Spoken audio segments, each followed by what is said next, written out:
Well, God's richest, deepest, and highest blessings to you today, my friend. Can I start by asking a question?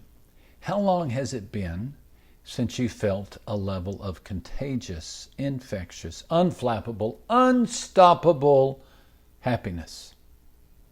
Now, maybe your answer is, oh, Lucado, I feel that way all the time. If so, God bless you.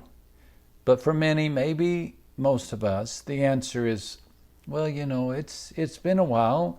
I used to be happy, but then life took its toll. COVID took my health. The economy took my job. The jerk took my heart. And as a result, something pilfered your happiness. For the next couple of weeks, let's talk about happiness. Let's discuss how to find lasting joy in this rugged world, this world of comparison, disappointment, unmet expectations. I'm going to base some of my thoughts on a book I wrote some time ago called How Happiness Happens. If that doesn't appeal to you, I get it. Or if you don't have time, at any time, just post your prayer needs on the page before you slip out.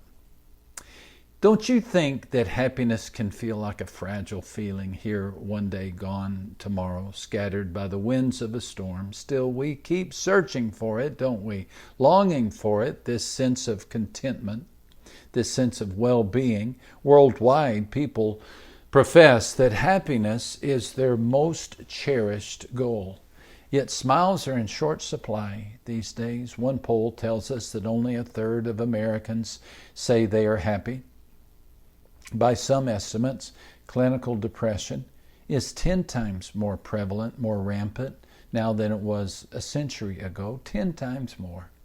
A cloud of perpetual grayness just overshadows us. How do we explain it? How do we explain the gloom? While the answers are varied, and while they are certainly complex, I'm wondering if among them must be this idea, and that is, we're using the wrong door. The oft-used door to happiness is the one described by the advertising companies. Acquire, retire, and aspire.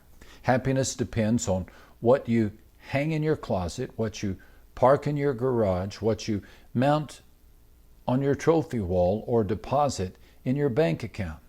It's wide, this front door to happiness, yet for all its promise, it fails to deliver. The motto on the front door says, happiness happens when you get. But there is a sign on a lesser used back door that counters. It says, happiness happens when you give. That doing good does good for the doer. Research bears this out. When volunteers were put in a functional MRI scanner and told that they would be giving some of their money to charity, the areas of their brain associated with pleasure, like food and sex, lit up like Christmas trees. Giving to help others triggers dopamine. I'm wondering if that shouldn't be a new fundraising slogan, perhaps. The message is simple. Do good for someone else, and doing good does good for you. A tender example of this came my way some time back. 3 months earlier, a brain condition had left my friend Patty unable to speak, partially paralyzed, and living in a rehabilitation center. Her spirits sank so low, she did not want to eat. She had trouble sleeping.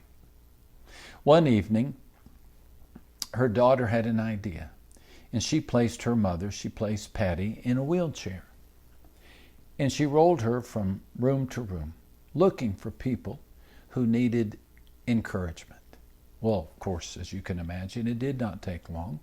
Though unable to speak, Patty could touch and Patty could pray. So she did both. She patted other patients, and then she placed her hand on their hearts and bowed her head.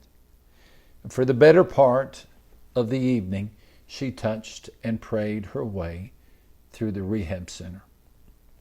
That night, her appetite returned. That night, she slept peacefully. The words of Jesus are spot on. He said, it is more blessed to give than receive. Do you know that passage, Acts 20 and verse 35? Because when you do, it has a boomerang effect. Happiness happens when we give it away. Now, this is such great news. This is such great news. You know, you can't control your genetics. You're not in charge of the weather, the traffic. You're not even in charge of the occupant of the White House.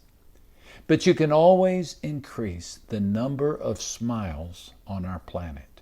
You can lower the anger level in your city. You, yes, you, don't look at me like that. You can help people sleep better. You can help people laugh more. You can help people hum instead of grumble, walk instead of stumble. You can lighten the load and brighten the day of other human beings.